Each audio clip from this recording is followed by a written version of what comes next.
Hello everyone, welcome to my channel Nipu Susmita blog. আবারও একটা নতুন রান্নার রেসিপি নিয়ে চলে এসেছি। তো আজকে আমি বানাবো ডিমের একটা নতুন রেসিপি। রোজ রোজ একঘেয়েমি ডিমের রান্না আর ভালো লাগছে না, তো এই রেসিপিটা অবশ্যই তাদেরকে ট্রাই করতেই হবে। তো দেখতে পাচ্ছ আমি 2টো ডিম ব্যবহার করছি এখানে, তোমরা চাইলে আরও বেশি পরিমাণ নিতে পারো। তো আমি একটা পাত্রে সাদা তেল ভালোভাবে মাখিয়ে নিলাম। তারপর এই পাত্রে আমি একটা একটা করে ডিম ভেঙে নেব। তোমরাই দেখে নাও কেমনভাবে আমি করছি। তো 2টো ডিমই আমি ভেঙে নিয়েছি।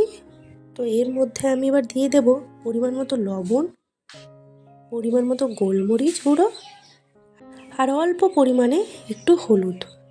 তারপর ভালোভাবে এটা মিক্স করে নেব। ডিম দুটো ভালোভাবে মিক্স করে নিতে হবে, যাতে ডিমের টেক্সচারটা তলায় না বসে যায়। তো দেখো আমার হয়ে গেছে। এদিকে আমি কড়াইতে জল দিয়ে দিচ্ছি। তারপর এর উপরেই আমি ডিমের সেই পাত্রটা রেখে দিলাম। তারপর ওর উপরে একটা প্লেট চাপিয়ে তার উপরে ঢাকনা দিয়ে দেবো আবার। তো প্রায় আমি আধ ঘন্টা এটাকে আমি ভাপিয়ে নেব। তো আধ ঘন্টা হয়ে গেছে। এবার আমি ঢাকনাটা খুলে দেখব যে এটা হয়ে গেছে কি। তোমরাও দেখো কিভাবে প্রসেসটা হয়। তো আমি একটা চামচ দিয়ে দেখে নিচ্ছি। দেখলাম যে গায়ে এটাতে লাগেনি, মানে এটা হয়ে গেছে একদম। তো আমি নামিয়ে নিলাম। এইবার হলো এটার আসল পদ্ধতি। ছুরি দিয়ে ভালোভাবে গোল করে এটাকে কাটিং করে নেব। তারপর পনিরের মতো চৌকো চৌকো করে কেটে নেব। যদি পাত্রটা আর একটু ছোট আর ডিমের পরিমাণটা যদি একটু বেশি হতো, তাহলে এটা কাটিং করলে আরও সুন্দর দেখতে হতো, পুরো পনিরের মতো। কিন্তু এটা সেরকম হয়নি। কিন্তু রেসিপিটা অসাধারণ হবে, তোমরা সেটা দেখতে থাকো। তো সবগুলো কাটিং করা হয়ে গেছে, আমি পাত্র থেকে বের করে নিয়েছি। তো এবার এইদিকে কড়াইতে সর্ষের তেল দিয়ে তেলটা গরম হলেই ডিমের ওই ভাপাগুলো ভালোভাবে ভেজে নেব মিনিট 2 মতো। তো তোমরাই দেখো কিভাবে করছি। তো বেশ ভালোভাবেই আমার ভাজা হয়ে গেছে। এবার আমি সবগুলো তুলে নেব। দেখো এরকম লাল লাল করে ভাজতে হবে। তো সবগুলো তোলা হয়ে গেছে। এবার আবার কড়াইতে ওই তেলেই আমি আলুগুলো ভেজে নেব। তোমরা চাইলে এখানে আলু ব্যবহার নাও করতে পারো, কিন্তু আমি আলুটা ব্যবহার করছি, কারণ বাঙালিদের আলু ছাড়া কোনো রান্নাই যেন সম্পূর্ণ হয় না। তো আলুটা আমি লবণ আর অল্প পরিমাণে একটু হলুদ দিয়ে ভালোভাবে লাল লাল করে ভেজে নেব। তো দেখো আলুটাও ভাজা হয়ে গেছে। এবার আমি তুলে নেব। আলুগুলো সবগুলো আমার তোলা হয়ে গেছে।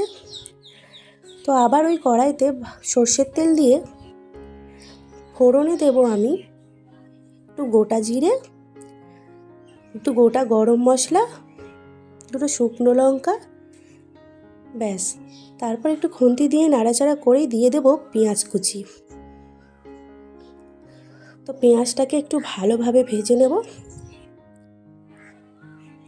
এরপর একটু লালচে হয়ে এলেই এর মধ্যে কাঁচা লঙ্কা কুচিও দিয়ে দেব। তারপর আর একটু ভাজা হয়ে গেলেই এর মধ্যে আমি দিয়ে দেব টমেটো কুচি। তারপর এর মধ্যে হালকা একটু লবণ দিয়ে ভালোভাবে নেড়ে চেড়ে নেব, যাতে টমেটোটা পেঁয়াজের সঙ্গে একদম গলে যায়। তো দেখো বেশ ভালোভাবেই টমেটোটা পেঁয়াজের সাথে গলে গেছে। তো এবার এর মধ্যে দিয়ে দেব আদা বাটা আর রসুন বাটা। তারপর সবগুলো একসাথে ভালোভাবে মিশিয়ে নেব আর ভালোভাবে খুন্তি দিয়ে নাড়তে থাকবো, যতক্ষণ না আদা রসুনের কাঁচা গন্ধটা না থাকে। তো বেশ ভালোভাবে ভেজে নিয়েছি। এবার এর মধ্যে সমস্ত রকম মশলা দিয়ে দেব, যেমন অল্প পরিমাণে একটু হলুদ গুঁড়ো দিচ্ছি, তারপর দিচ্ছি পরিমাণ মতো কাশ্মীরি রেড চিলি পাউডার, আর দিয়ে দিচ্ছি জিরের গুঁড়ো, আর দিয়ে দিচ্ছি ধনে গুঁড়ো। তারপর ভালোভাবে মশলাটা কষাতে থাকবো। অল্প পরিমাণে জল দিয়ে দেব, যাতে মশলাটা না পুড়ে যায়। ভালোভাবে কষিয়ে নেব। কষানো হয়ে গেলে এর মধ্যে ভেজে রাখা আলুটা দিয়ে দেব। আলুটাও ভালোভাবে মশলার সাথে কষাবো, যাতে আলুর মধ্যে মশলার টেক্সচারটা ঢুকে যায়। তো ভালোভাবে কষানোর পরে এর মধ্যে আমি পরিমাণ মতো জল দিয়ে দেব, দিয়ে ঢাকনা দিয়ে দেব। মিনিট 5 পর বেশ ঝোলটা ফুটে এলে এর মধ্যে ডিমের ভাপাগুলো আমি দিয়ে দেবো এর মধ্যে। তারপর আবারও আরেকটু ঝোলটা কমে এলে এর মধ্যে দিয়ে দেবো ধনেপাতা কুচি আর অল্প পরিমাণে একটু গরম মশলার গুঁড়ো। তারপর ব্যাস আমাদের রেডি এখানে ডিমের ভাপার রেসিপি। আশা করছি রেসিপিটা সবার ভালো লাগবে, আর এটা ভাত, রুটি, পরোটা সবার সাথেই জমে যাবে। তো দেখতে দেখো কেমন হয়েছে, আর খেতেও অসাধারণ হয়েছিল। তোমরাও এই পদ্ধতিতেই বাড়িতে ট্রাই করো, আর রেসিপিটা ভালো লাগলে অবশ্যই একটা লাইক, কমেন্ট, শেয়ার করে দিও। চ্যানেলটাকে সাবস্ক্রাইব করতে ভুলো না। তো আজ এই পর্যন্তই। ভালো থাকবেন, সুস্থ থাকবেন, টাটা।